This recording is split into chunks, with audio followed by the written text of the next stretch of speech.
श्री राम बोलाफियो। तो हम आज विदिशा में हैं और आज विदिशा में प्रोग्राम होने वाला है श्री पूजनीय इंद्रेश उपाध्याय जी का, जिनकी कथा है आज से प्रारंभ हो चुकी है 10 मार्च से। तो आज हम उधर ही जा रहे हैं। ये देखो एंट्री पॉइंट है, ये ना माँ विहार कॉलोनी में हो रही है ये कथा।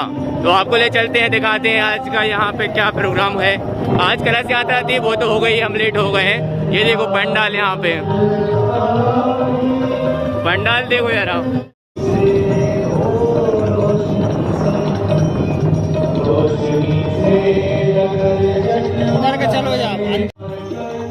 तो पंडाल देख लो पहले। सबसे पहले पंडाल बहुत अच्छा सुंदर बनाया गया है।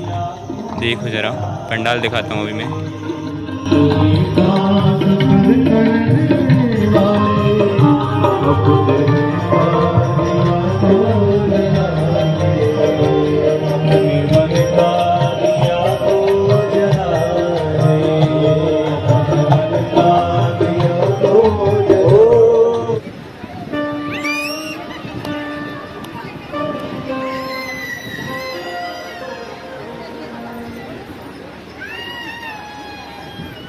तो कुछ समय बाद ना पूजनीय महाराज जी आने वाले हैं। तो जरा देखो इंतजार चल रहा है सभी का, है ना। तो कुछ समय बाद आने वाले हैं महाराज जी, तो अपन भी इंतजार कर रहे हैं। तो बहुत सौभाग्यशाली है कि भाई उनके दर्शन होने वाले हैं अपन को, पूज्य श्री इंद्रेश जी महाराज जी का, और उनकी कथा का श्रवण करेंगे अपन कुछ दिन तक।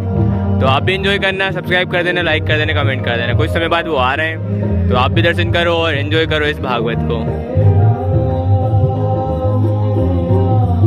तो परम पूजनीय आदरणीय इंद्रेश जी महाराज जी का हो चुका है आगमन।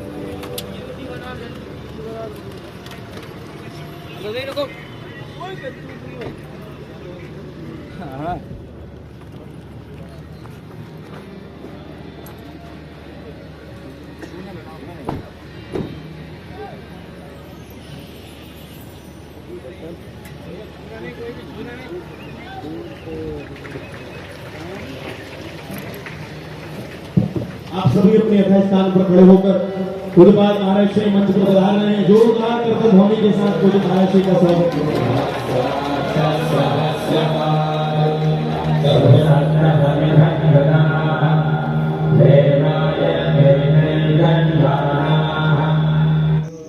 मैं कुछ ज़्यादा बोलने वाला नहीं हूँ इस व्लॉग में, क्योंकि मेरे पास ना कुछ बोलने के लिए है ना, मैं क्या बोलूँ मुझे समझने नहीं आ रहा।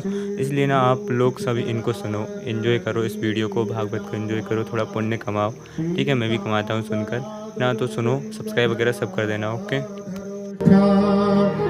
पूर्णेन्दु सुंदर मुखादर बिंद नेत्रा कृष्णात्परं किमपि तत्त्वमहं न जाने।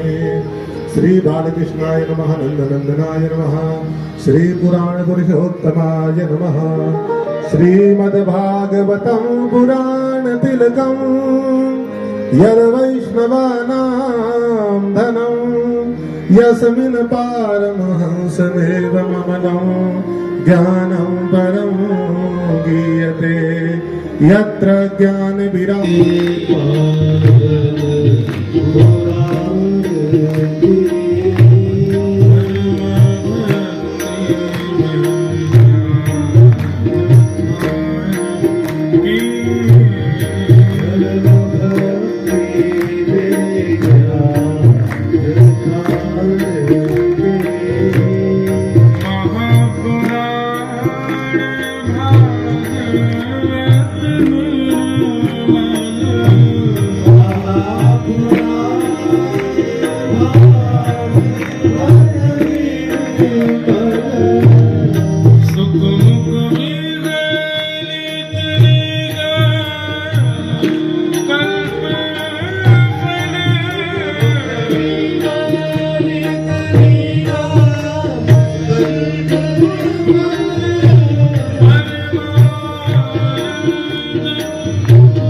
विराजमान है, वह अपने स्थान पर विराजमान होकर ही आज प्रथम दिवस पर प्रणाम करें। पुनः आगामी सत्र में हम उनको मंच पर आमंत्रित करेंगे।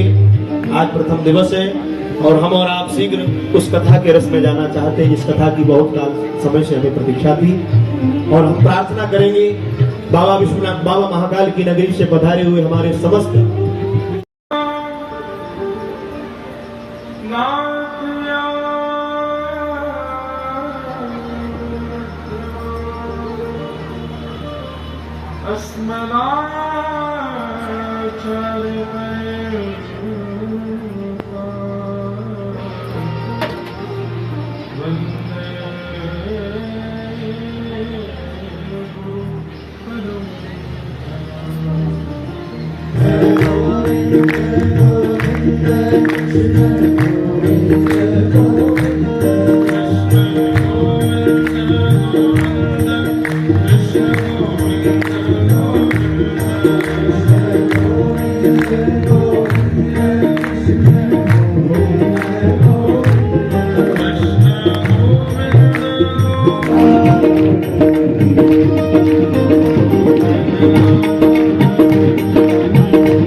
जय श्रीमन नारायण, हर हर महादेव। बंधुओं, वास्तविकता में जीवन कैसा होना चाहिए वैष्णव का? 4 घंटे कथा में जैसा जीवन रहता है वैसा संपूर्ण जीवन हो जाना चाहिए। एक एक क्षण ऐसा हो जाना चाहिए जैसे 4 घंटे की कथा में होता है। ना जीव को पानी की इच्छा है, ना कमर को लेटने की इच्छा है, न गले को हार पहनने की इच्छा है, न बहुत मान सम्मान की इच्छा है, न फोन। सबसे बड़ी तो यही है कि इससे छुटकारा रहता है 4 घंटे के लिए। 4 घंटा इसको तो नहीं छूते कम से कम। श्रीमद् भागवत का प्रथम श्लोक महात्मा का, सच्चिदानंद रूपाय विश्वोत्पत्त्यादि हेतवे। भगवान के 3 रूप हैं, सत्य, चित्त और आनंद। बंधु, अवतार कितने भी हो सकते हैं ठाकुर जी के, 24 अवतार कह दो, 10 अवतार कह दो, अनंत अवतार कह दो, लेकिन प्रत्येक अवतार में ये तीनों विद्यमान हैं, सत्य, चैतन्य और आनंद। बहुत सावधानी से सुनिएगा। हमारे पूज्यपाद गुरुदेव भगवान कहते हैं, सच्चिदानंद रूपाय का एक बहुत सुंदर भाव, ठाकुर जी ही सत्य हैं, बाकी सब मिथ्या हैं। पहला भाव। वे ही चैतन्य हैं, बाकी सब जड़ हैं। दूसरा भाव। वे ही आनंद प्रदायक हैं, बाकी सब कष्ट देने वाले हैं। तीसरा भाव, सच्चिदानंद रूपाय। दूसरा अर्थ करते हुए गुरुदेव भगवान कहते हैं, सच्चिदानंद रूपाय। जब तक सत भगवान को चैतन्य नहीं मानोगे तब तक उनकी सेवा में आनंद नहीं मिलेगा। जैसे कई लोग बटेश्वर महादेव के आज दर्शन किए, इतने बढ़िया भोलेनाथ विराजमान है। कभी कभी महादेव के मंदिरों में जाता हूं या कहीं भी जाता हूं तो मुझे कभी कभी मैं लोगों की पूजा पद्धति देखता हूं, ये कर कैसे रहे हैं, और उनकी उस सेवा प्रणाली में जब मुझे ये दिखता है कि ये जड़ वस्तु मान करके सेवा कर रहे हैं तो बहुत कष्ट होता है हृदय को। और विशेष रूप से तो महादेव के मंदिर में,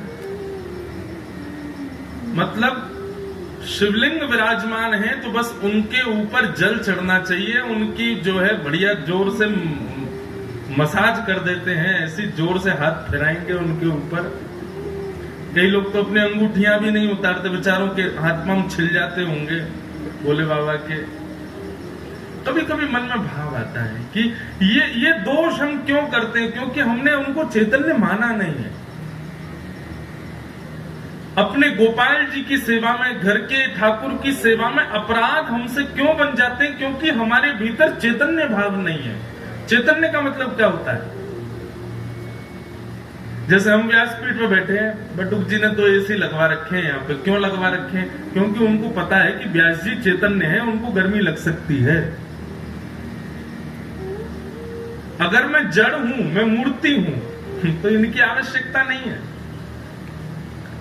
मूर्ति तो कैसे भी रह सकती है, जड़ वस्तु तो कहीं भी रह सकती है, किसी भी प्रकार में रह सकती है, लेकिन चैतन्य यदि है तो उसकी व्यवस्था करनी पड़ती है। थोड़ा ध्यान से सुनिएगा बात को। तो जो लोग ठाकुर जी को मूर्तिवंत मानते हैं, केवल धातु मानते हैं, वो कैसे भी रखते हैं अपने ठाकुर जी को, कहीं भी बैठा देते हैं, कैसा भी जल डाल देते हैं, कुछ भी पहना देते हैं, उसमें विचार नहीं करते, क्योंकि उनके चित्त में चैतन्य भाव नहीं। लेकिन वहीं अपना पुत्र आ जाए तो पुत्र के प्रति चैतन्य भाव होता है, उसको देखते ही तुरंत लगता है सर्दी ना लगे शॉल पहना दो।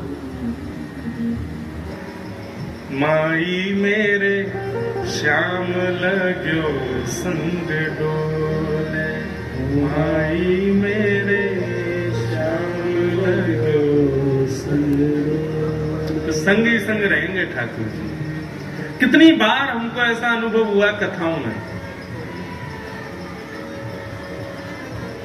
कथा करते करते ऐसे भाव आए कि पीछे की मसनद है ना, या मसनद पे ठाकुर जी हमारे दोनों तरफ पाम लटका करके बैठ गए और ऐसे पीछे से ऐसे गले में ऐसे दोनों भुजा डाल के यहाँ सर लगा करके ऐसे ठाकुर जी बैठे।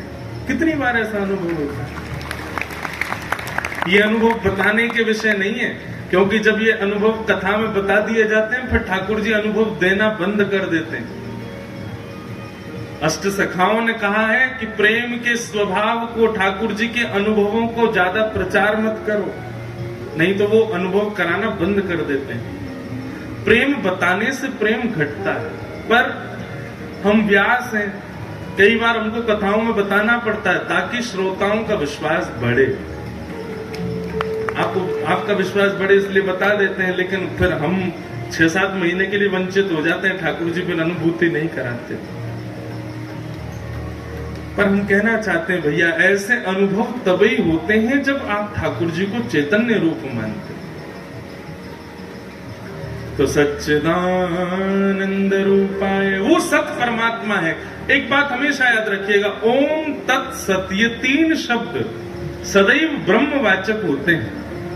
ओम शब्द भी ठाकुर जी के लिए प्रयोग किया जाता है, सत शब्द भी ठाकुर जी के लिए, तत् शब्द भी ठाकुर जी के लिए।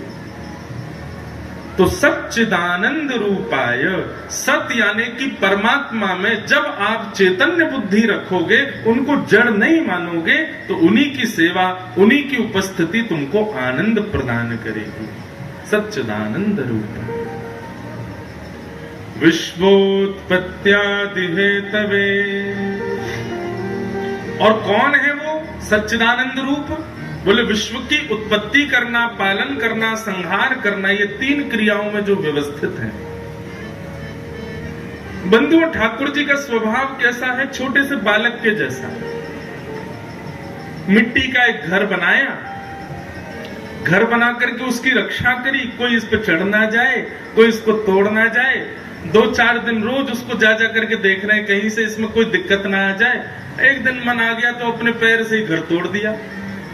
जैसे उस बालक का स्वभाव होता है, वैसे ही ठाकुर जी का स्वभाव है। पहले मेरा और आपका हम। कैसा लग रहा है भक्तजनों आपको श्री इंद्रजीत जी महाराज जी की कथा सुनने पर? मुझे बताना जरूर कमेंट सेक्शन में। ये देखो पंडाल, यहाँ की सारी व्यवस्थाएं मिल चुकी हैं। मैं वंस अगेन बताना चाहूँगा, ये ना माँ विहार कॉलोनी में हो रही है हमारे पूजनीय इंद्रजीत जी महाराज जी की कथा। ये विदिशा नगर में है, पूरनपुरा साइड जाएंगे ना तभी ये कॉलोनी पड़ती है। देख लो यहाँ की सारी व्यवस्थाएं आप लोग। बहुत अच्छी कथा है। 10 से स्टार्ट हो गई है, 10 मार्च से। ओ है गाइस, हम लोग आ रहे हैं अभी, क्योंकि ना हमारा मोबाइल डिस्चार्ज हो गया है। बहुत टाइम से आए थे। देख लो कथा ये चल रही है, रेगुलर चलेगी। 10 मार्च से 16 मार्च तक चलने वाली है कथा। तो आप लोग आए, ये मैं एड्रेस बता देता हूँ आपको। विदिशा के अंदर पूरनपुरा रास्ता पर माँ विहार कॉलोनी है, उधर ही ये कथा हो रही है।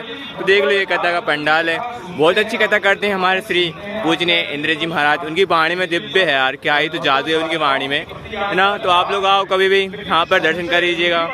बहुत अच्छी कथा करते हैं, आप लोगों को आना चाहिए, जरूर सुनना चाहिए इन लोगों को, पूजनीय गुरु जी को। तो आप आइएगा, है ना।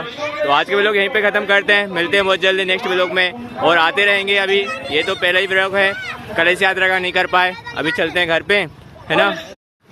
आई होप कि आपको वीडियो तो बहुत पसंद आया हुआ है। इंद्रजीत जी महाराज जी के लिए एक लाइक, कमेंट, शेयर, सब्सक्राइब जरूर कर देना। Thanks for watching. जय श्री राम, राधे राधे, शिव शून।